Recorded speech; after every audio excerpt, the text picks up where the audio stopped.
The coolest thing that you could do right now and the most popular content that you could possibly make in this space right now is making fun of UFC 306, talking about the fact that there are thousands of unsold tickets, that it's a giant failure and Dana White is crying emoji his way through this event. But the reality is this is a good event.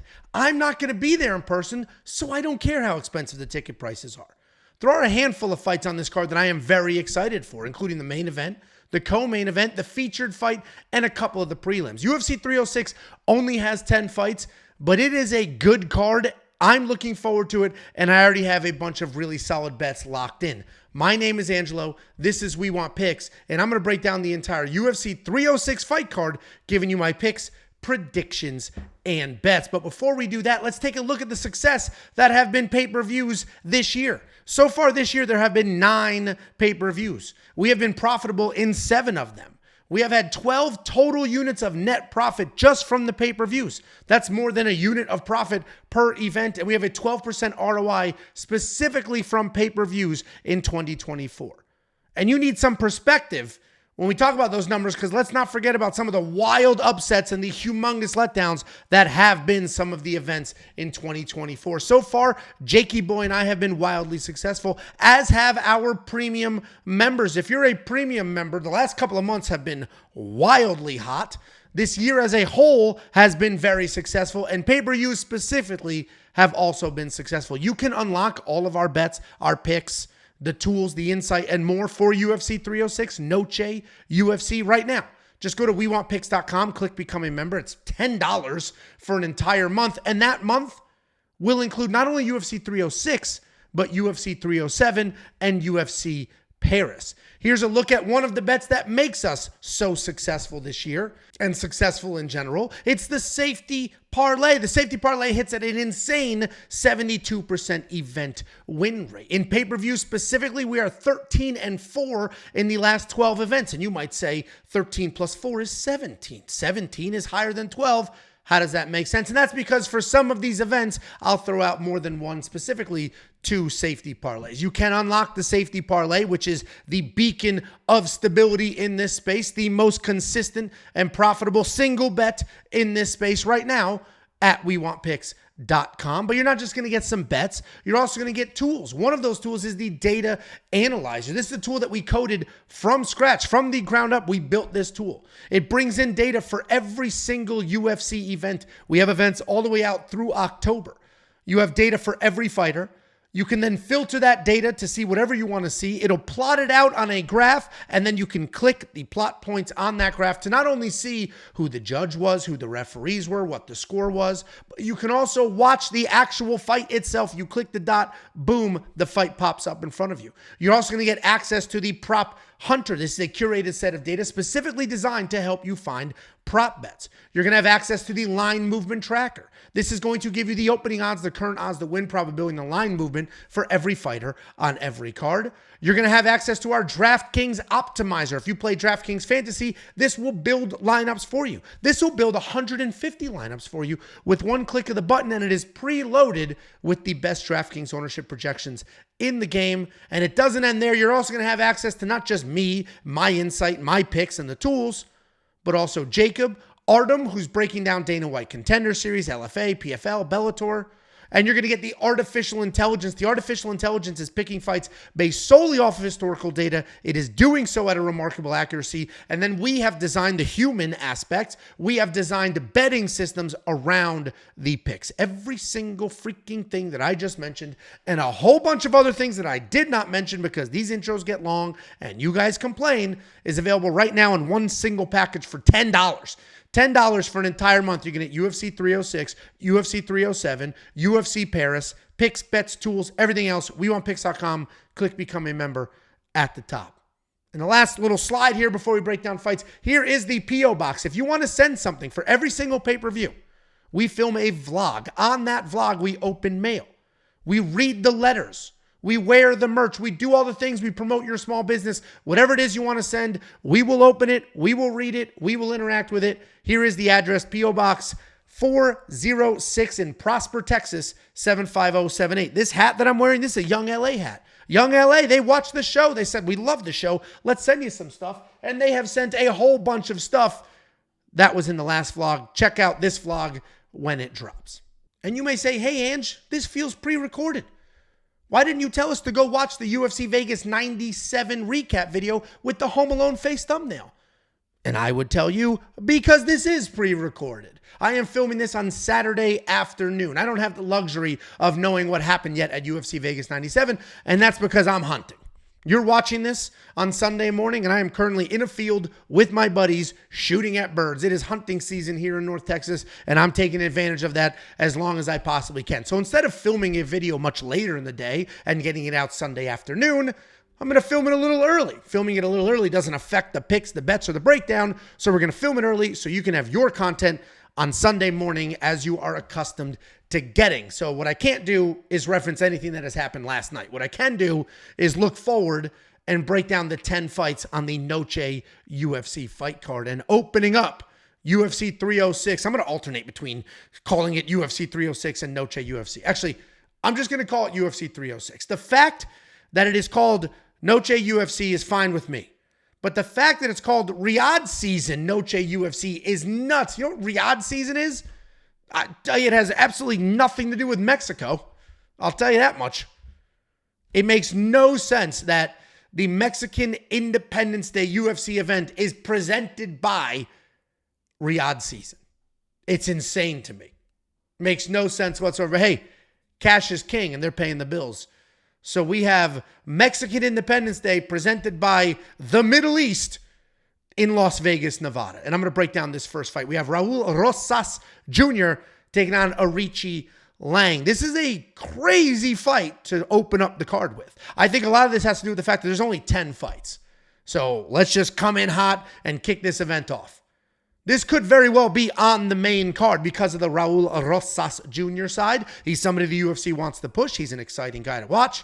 Super young, fits the bill for the Mexican Independence Day and all of those things. But he's opening up the card, and you know what? I'll take what I can get. We got Raul Rosas Jr. As you know by now, he's very young. He's only 19 years old. Non-stop grappler.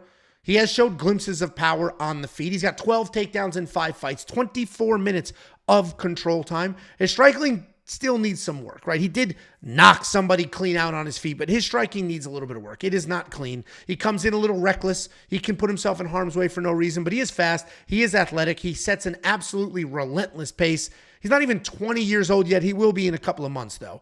And he's improving every single fight. He's coming off that second round submission win over Ricky Tercios, where he did lose that first round, and we can't just ignore that that happened. He's taking on Aoriqileng. Aoriqileng is a well-rounded guy. He's got good pressure, a good pace. He can fight a technical fight, or he can be sucked into a brawl. He uses his striking to set up his takedowns, and he does have 7 takedowns total in the UFC, but he's mostly a striker. He's coming off that no contest with Daniel Marcos, where his testicles were blasted, just ensuring that his bloodline ends with him. And listen, Aoriqileng is a tough guy. He's a tough fighter. He's pretty durable. He's certainly well-rounded enough to hang, but Raul should win here. The line reflects that. He's a minus 700 favorite. Raul is going to need to strike for a little bit, though, and let's hope that it has improved. You only need to go back to last October to watch a fight where Aoriqileng got taken down a whole bunch of times, but still pulled off the win, and that's because of his durability and his power. Raul did win his last fight, and he won it by submission, but I mentioned he lost that first round. He still has that stink of the loss to C-Rod where he gassed hard and C-Rod took over. Rosas is going to be the pick, but like I always say, I'm conservative Ange. Bet with caution Ange. That one doesn't flow nearly as smooth. But you get the point. I would not be overly exposed. I wouldn't say, hey, he's minus 700. Let me throw Raul Rosas in 15 parlays. He's still young. And it doesn't mean he can't do dumb shit like gas out completely. That was just 2 fights ago. 2 fights ago, he gassed out big time. Raul Rosas is going to be the pick. This is set up for that, right? This is the matchup because it's Mexican Independence Day and Raul is somebody they want to push. But we watched him lose clean against C-Rod. We watched him lose that first round. A little bit of a slow starter, get pieced up a little bit against Ricky Tercios. He's going to win, but be careful throwing all your money at a 19-year-old. Then we have Edgar Chairez taking on short notice Joshua Van. Josh Van's stepping up. It's like about 3 weeks, 2.5 weeks notice here. So it is short notice, but it's not next day. It's not what Dan Ige did at UFC 303. But we got Edgar Chairez. He's a decently well-rounded guy. His striking offense is fast. It's in your face. His takedowns are decent. His BJJ is very good. The only real issue for him, though, is that he is hittable. You can see there, he lands 2.69 significant strikes per minute. He's hit with 4.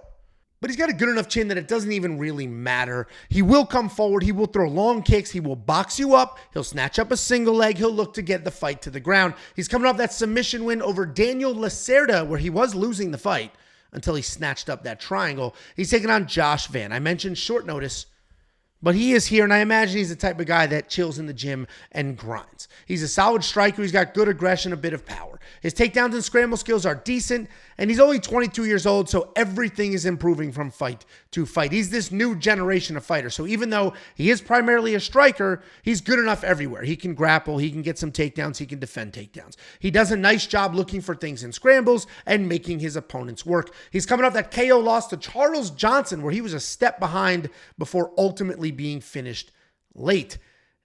Edgar's not very good. Guys, Edgar is not very good. I feel like you're getting a discount on Josh Van here. Yes, Josh Van was just knocked out by Charles Johnson, who doesn't typically have knockout power, so that's not a great look. But skill for skill, Josh Van is the better fighter here. He's got clean striking, decent power, good enough grappling. Edgar doesn't have the movement that Charles does. He's a much more stationary target. You can, again, see that with his negative striking differential. And because of that, I think this is a good bounce back spot for Josh Van. I think he gets it done. Obviously, short notice can be a factor here. So if you're nervous, why don't you wait for the weigh-ins before you place any bets? But the value might be gone there. Josh Van's about a 2-1 favorite right now, and I think he gets it done. He's just literally the better fighter. So Josh Van is going to be the pick. Then we have Yazmin Jauregui taking on Ketlen Souza.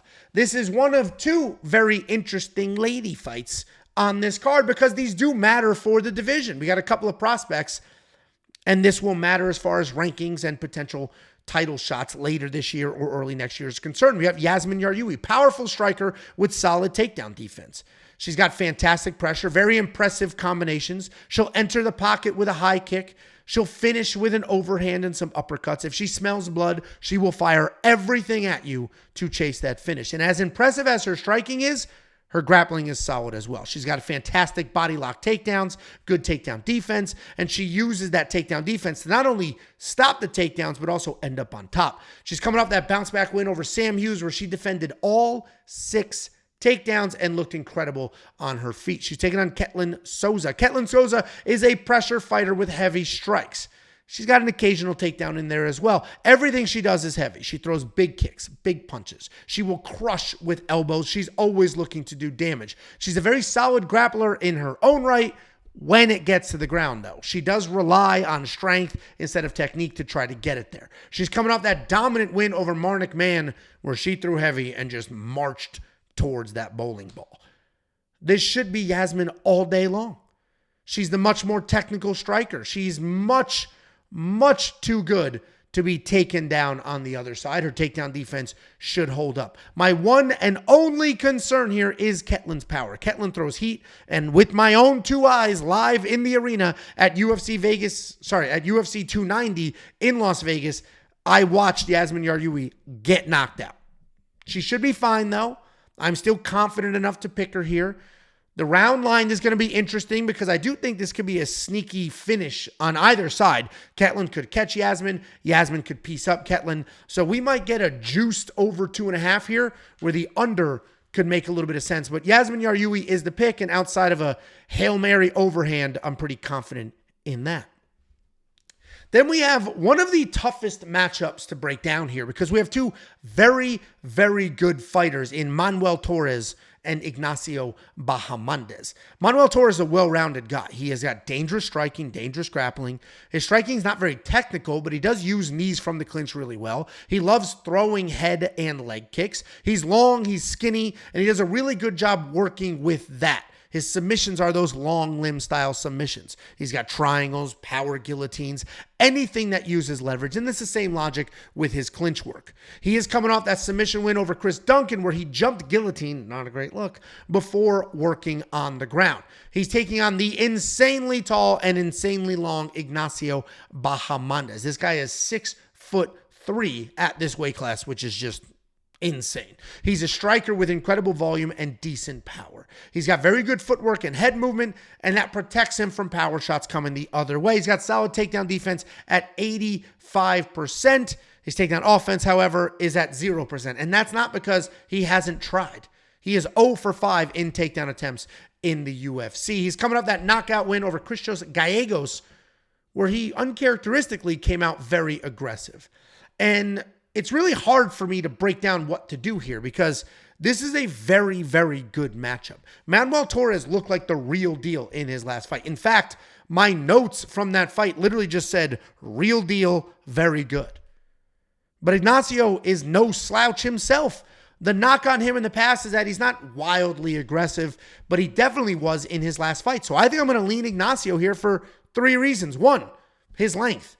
Manuel Torres loves length on his side, but he's not going to be able to compete with Ignacio Bahamondes. 2, he has more high-level experience. He's been fighting at this level for a lot longer and has fought the better competition. And 3, Manuel Torres pulled guard in his last fight. We're not picking guard pullers over here because he's not just going to pull guard and force a submission on Ignacio. That's not how that's going to go down. Ultimately, Manuel got the finish in his last fight, but doing stuff like that against Ignacio is just going to lose you minutes, lose on bottom, and create some problems. Ignacio Bahamondes is the pick, but the bet might be a round under because both of these guys are very dangerous, or fight does not go the distance. Prop bets aren't going to drop until Tuesday, maybe Monday if we're lucky. When those do drop, we'll let you know. If you're a premium member, you will get alerts through the Discord. If you're not a premium member, well, become one now. It's freaking $10 for an entire month. What are we talking about? The greatest value in this space is not even remotely close. Go check out the graveyard that is Twitter every week. People complaining about bad decisions, and that's why their bets suck. WeWantPicks.com. Click Become a Member at the top. Sassy Ange. And then we have the featured prelim. We are already at the featured prelim. There's only 10 fights on this card. 5 prelim, 5 main event, and this is fight number 5. We got Irene Aldana taking on Norma Dumont. This is another fight that will impact the rankings, can certainly impact sort of the line for the title. We've got Irene Aldana, a very technical boxer. She's got some legit power. She sets a good pace. She's able to keep fights standing with that 76% takedown defense. Her only losses in the last 4 years are to former champions Holly Holm and Amanda Nunes, who both avoided the striking altogether and just went all in on the wrestling against her. Irene is big, strong, dangerous, and durable. She's coming off that fight of the night win over Carol Hossa, where she landed an insane 145 significant strikes in 3 rounds. She's taking on Norma Dumont. Norma Dumont's a solid striker on her side as well. She's relaxed. She's patient in the cage. Her striking is technical. Her takedown defense is sound. If you do look at her strike differential, you'll see it's pretty low on both sides. She does land more than 3 significant strikes per minute, and she takes fewer than 2 in return. On top of her technical striking, she's got good grappling. Her takedowns aren't great, but she does have 17 takedowns in 9 UFC fights. She's coming off that one-sided win over Germaine de Randamie, where she was all in on the wrestling herself. And I want to be all over Norma Dumont. And that's Angelo saying it, not Jacob in some creepy way. I'm saying it from the betting perspective. She's big. She knows how to slow a pace down. She can grapple. If she 30-27'd Germaine in her last fight, I would be all in. But she didn't. She was clearly not the better striker, and that was expected. But she took way too long to start trying to grapple. She was getting touched up a little bit before she changed gears and went to the obvious path. I am still picking Norma as an underdog here, but I'm likely going to bet the over 2.5 instead of the money line. Obviously, money line bet here would be plus money. Over 2.5 is going to be juiced, but it is possible that Norma can't get the takedowns and Irene pieces her up. I'm still going to pick her, but I'm a little wiser with my money than just chasing dogs. Before we hit the main card, let me hit your wallet with $50. All you need to do to get $50 from us is go to wewantpicks.com/bets.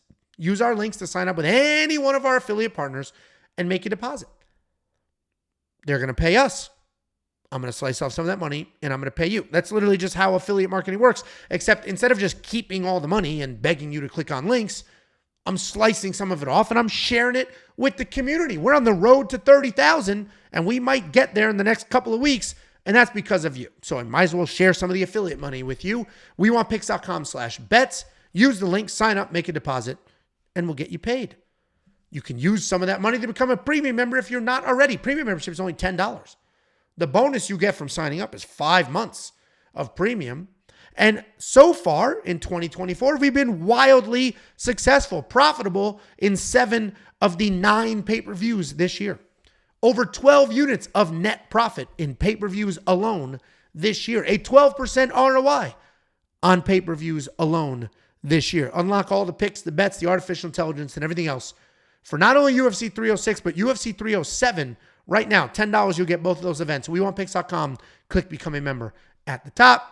And finally, here is the address for the vlog. Listen, I love the vlogs. I love filming the vlogs. It's the most fun content that I make. The views aren't there. They do, 5,000 views instead of the 20,000 views that this video will likely get. Thank you for watching this, by the way.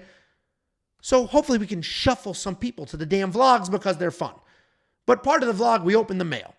People send us letters. Hey guys, here's who I'm thinking I'm going to bet on. Here guys, here's a funny story, or here's a sticker from this small business that I own, or hey, I run this company. We sent you some stuff. What do you think? Whatever you want to send, send it. P.O. Box 406 in Prosper, Texas, 75078. And opening up the UFC 306 main card, we have Ronaldo Rodriguez taking on Ode Osbourne. Listen, before I break this down, people hate that Ode Osbourne is on the main card. People are using Ode Osbourne on the main card to say that this card sucks, right? The narrative from everybody that has a video with over 50,000 views is Noche UFC sucks. The tickets were too expensive and the card is not good. Look at this. Ode Osbourne on a main card in 2024. Listen, Ode Osbourne is on this main card because of the Ronaldo Rodriguez side, not because of his side. And second of all, it's not like the UFC went through the card and they're like, this is literally one of the best fighters we have on this card. Raul Rosas could be in this spot. And if Raul Rosas was in this spot on the main card opener, nobody would say a word. But because it's Ode Osbourne, people are hating him for some weird reason. I'll tell you right now, Ode is always in a fun fight. Ronaldo is an exciting fighter. This is an exciting fight on the Noche Mexican Independence UFC card, and they're trying to highlight the Mexican. That's what's happening here. Stop your bitching. We're all going to order the pay-per-view and enjoy it anyway. Let's stop complaining and just enjoy the event. And I'm not saying let's because I'm not complaining about this card. We got Ronaldo Rodriguez. He can be a patient striker. He does have some very real power, though. He likes to plot forward, find his spots before laying it all out and hunting for a finish. He has no problem just eating leg kicks so that he can counter with big hooks. He is dialed in. He can be laser focused on the feet. He's got a solid chin, but he is hittable because he keeps his hands here at shoulder height instead of here nice and tight. He's got decent takedowns, good BJJ as well, but it only gets to the ground when people take it there because he's not really shooting a ton of offensive takedowns. He's taking on Ode Osbourne. He's a southpaw striker. He uses range well. He'll keep people at the end of his punches. He's got a ton of power, great finishing ability, especially at this weight class of 125 pounds. He's got 5 wins in the UFC with takedowns in 3 of them, but he's coming off back-to-back losses where his takedown defense has failed him. The last thing I'll point out about Ode here is the reality is, yes, he is on a losing skid, that 2-fight skid. But that's because of his wrestling, not his striking. And Ronaldo doesn't have the best takedowns. It's not like Ronaldo's going to come in here like Ode's last 2 opponents and just take him down like it wasn't a big deal. Ronaldo can struggle with the takedowns. Ronaldo's BJJ, however, is very good, but his takedowns are not. I am going to pick Ronaldo here because of the multiple paths to victory. He can win on the ground. He can win on the feet. But I'm likely staying away from bets here. I would not... Listen, I could be wrong. Nobody picks it 100%. But I would not buy into the narrative, Ode sucks, shouldn't be on this main card, Ronaldo's a free bet. Dude, I would not fall into that narrative. Ode is a very good striker. And those 2 losses had nothing to do with his striking. So I would be careful if you're just watching random YouTube videos hating on UFC 306 for the clicks, using Ode as the reason that this card sucks and convincing yourself he sucks. He's good. He's got good striking. He can be dangerous. And while I do think Ronaldo is going to be the pick here and he should win, I'm not putting my money where my mouth is. Can't bet on every fighter. At least you can. You shouldn't bet on every fight, and this is one of those. Then we have Daniel Zellhuber taking on Esteban Ribovics. I'm underdog Ange. Underdog Ange on this card. I'm picking a couple of dogs. And this is going to be another one, but we'll go ahead and break it down first. We're taking on Daniel Zellhuber. He's an impressive striker. He's got very aggressive style. It's very dynamic as well. He has incredibly long limbs that gives him power, that gives him range, that gives him leverage when he's grappling. And despite those ridiculously long legs, he's got some solid takedown defense. He does a very good job kneeing and striking his way out of exchanges. If he is taken down, he's wrapping people up and using that length to threaten with submissions. He's got a great chin. He's got impressive composure, and he manages to stay technical even in the chaos. He's coming off that exciting win over Francisco Prado. He's taking on Esteban Ribovics. This guy is very good. He's an impressive striker with sneaky power. His strikes are tight, they're short, they're accurate. He's got a high, tight guard, and he works forward picking his shots. Despite his impressive knockout highlights, he's not just a striker. He's got nice takedowns and solid BJJ as well. He'll shoot clean doubles, nice upper body trips, and when he gets into the ground, he's immediately looking to snatch something off. He's coming off that first round KO win over Terrence McKinney. This is a very close fight with much wider odds than I expected. Both of these guys are good, but I was surprised to see that Ribovics wasn't the favorite. We've seen him out-technique people with his striking. We've seen him out-power people with his striking. We've seen him scramble. We've seen him get his own takedowns. Esteban is very well-rounded, and I'm picking him to win here. He's the dog, and I'm picking him to win here. This is likely a very close fight. I could see a split decision. I could see a 29-28. So if you're not fully confident in the plus 180 money line, which I am, I placed a bet on Esteban Ribovics at plus 180. You can go the plus 3.5 route. That's basically betting the spread. So if you look at this and you're like, hey, both of these guys are good. I still think Daniel wins, but this is going to be a very close fight. Then instead of paying plus 180 for Esteban money line, we don't have the odds yet, but you might be able to get the plus 3.5 at plus 120, and you're basically buying points on the judges' scorecards. So the way that math works out is if Esteban wins one single round on all 3 judges' scorecard, you'll get paid. So Esteban could lose a split decision, and you would get paid. He could lose a 29-28, and you can get paid. Or he just wins outright, and you get paid. So the reason I only put a quarter of a unit on his money line is because I'm going to take another quarter and put it on the plus 3.5. This way I'm covered in case he does lose a close decision. But I am picking the dog here, pretty big dog, in Esteban Ribovics. Then we have the featured fight of the evening. We have Brian Ortega taking on Diego Lopes. It's actually Lopez, but my brain can't read Lopes and say Lopez the first time. And as we all know, or most of you know, or should know, this fight was supposed to be the co-main event at UFC 303.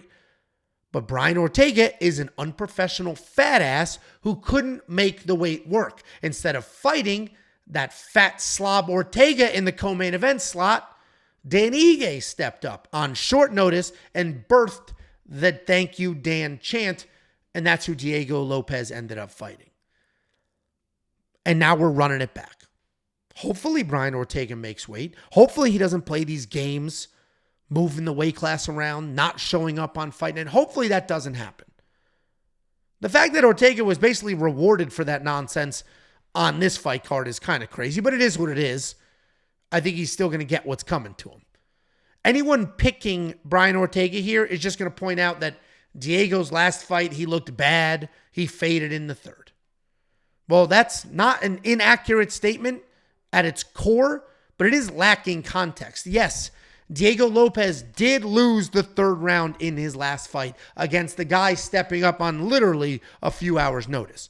But we cannot ignore the fact that the weight class of his last fight changed multiple times. He had opponent switches just hours before stepping into the co-main event of a pay-per-view. This is stressful. It's taxing emotionally. It's taxing physically. So did Diego Lopes fade in his last fight? Yes. Do I think it was a true cardio issue and he was unprepared and that's why he faded? No. I thought Diego was going to steamroll Brian Ortega last time, and I think he's going to do it again. Diego Lopes is going to be the pick. I have a full unit on him at minus 175.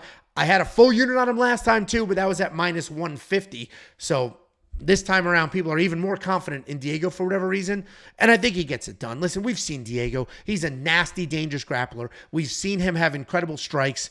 Takedowns are just okay. Takedown defense is just okay. But I think he's going to outstrike Brian Ortega. If it ends up on the ground, I think he's the better grappler. We know Brian Ortega is a phenomenal grappler. Like a ton of other people, his takedown accuracy kind of freaking sucks. Diego Lopes is the pick yet again. And I told you I got that bet on him. Brian Ortega, you let us down, man. Missing weight, smiling, like there's not a care in the world after changing the weight. It's a joke. Slob. Then we have the co-main event of the evening. This is a trilogy fight. We got Alexa Grasso taking on Valentina Shevchenko. And this is a very rare trilogy fight in the women's division. The first time out, Alexa shocked the world when she submitted Valentina after being controlled with the wrestling for most of the fight. In the second fight, they fought to a very controversial draw where one judge had Grasso winning, one judge had Valentina winning, and then the third judge had a very sketchy 10-8 fifth round for Grasso, which forced a draw on his scorecards. And that's what the entire debate came down to. People feel that Valentina won that last fight, and then that third judge just did some last-minute Bernie Madoff math, so he didn't have to give the fight to Valentina Shevchenko. And I get it. I get it. If you watch that fight, that last round was not a 10-8. 10-8 in the last round is an absurd thing to do. If that judge did the right thing, which was a 10-9, well, then Valentina would have won a split decision. But he didn't. He did a 10-8. It forced the draw. And that's why a lot of people are torn on this fight. I personally think Alexa wins here. I fully recognize that Valentina has a very big wrestling advantage. She should have absolutely won the last fight, and she was winning the first fight. But I also see improvements on the Alexa side. And Valentina is not getting any younger. If you compare the first two fights, you can already see the improvements on the Alexa side. She was losing the first fight before snatching Valentina's back in a scramble.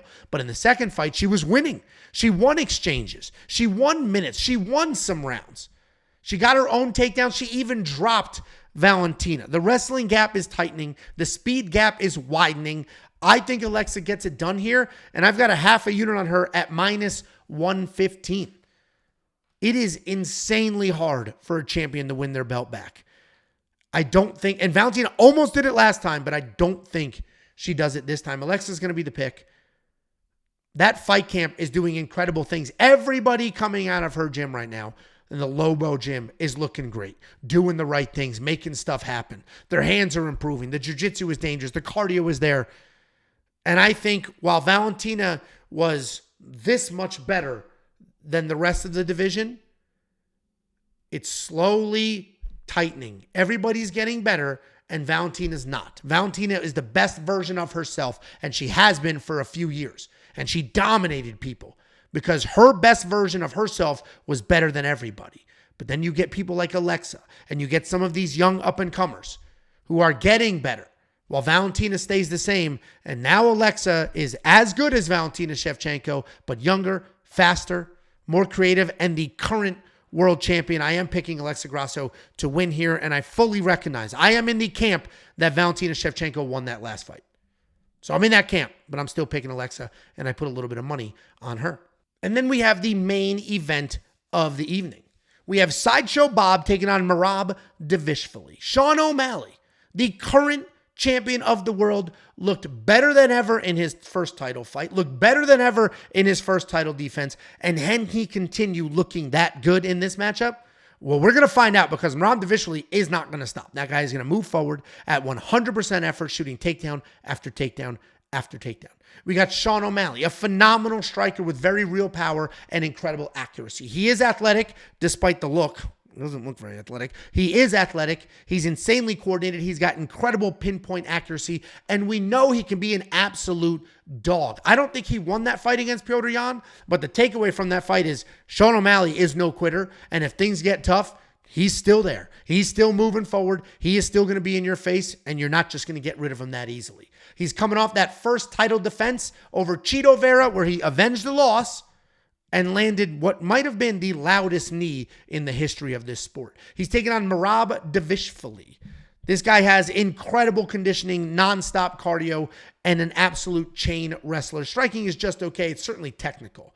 He times his takedowns incredibly well, and even if he doesn't, it doesn't matter. There's another takedown right behind it. He averages an insane 6.4 takedowns per 15 minutes, and his last loss was all the way back in 2018, where he still got 6 takedowns. His gas tank is insane. His willingness to stick to that game plan is reliable, to say the least. He does have a suspect chin, though. Come fight night, he is going to need to protect that chin. We saw it in the Henry Cejudo fight. While we didn't get an official knockdown recorded, he was certainly cracked and certainly wobbled, and that has happened in multiple fights. 2 months ago, I was convinced that Merab was going to win this fight. But as the fight gets closer, I am leaning more and more towards Sean O'Malley.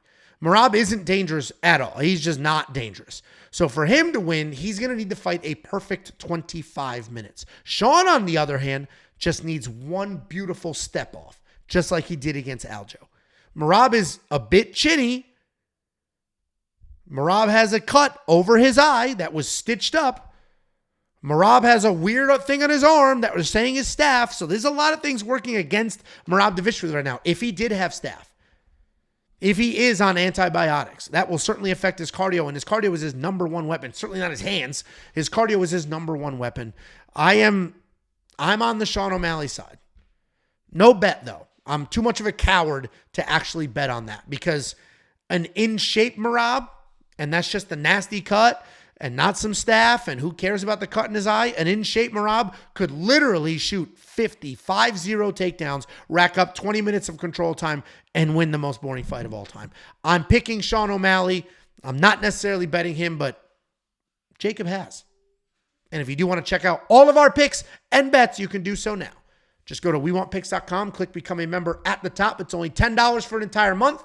And not only will you unlock the picks, the bets, the artificial intelligence, but the safety parlay. Safety parlay is 13-4 in the last 12 pay-per-views. Wild long-term success for pay-per-view specifically. A 72% event winning percentage, a 25% lifetime return on investment from that one single bet. Premium membership is also going to get you tools like the data analyzer. You're going to have interactive charts, stackable filters. You can export the charts.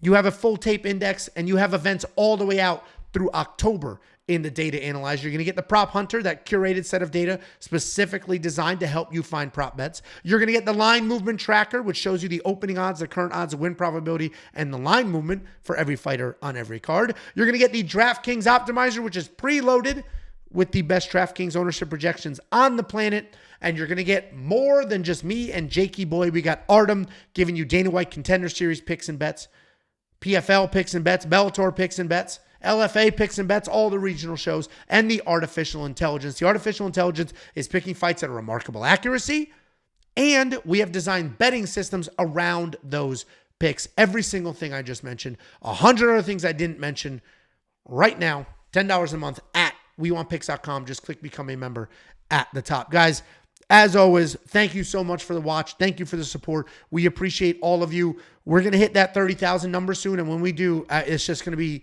such a huge moment for us, and we wouldn't have gotten there without you. So I thank you all very, very much. I hope you enjoy this video and everything else that we do.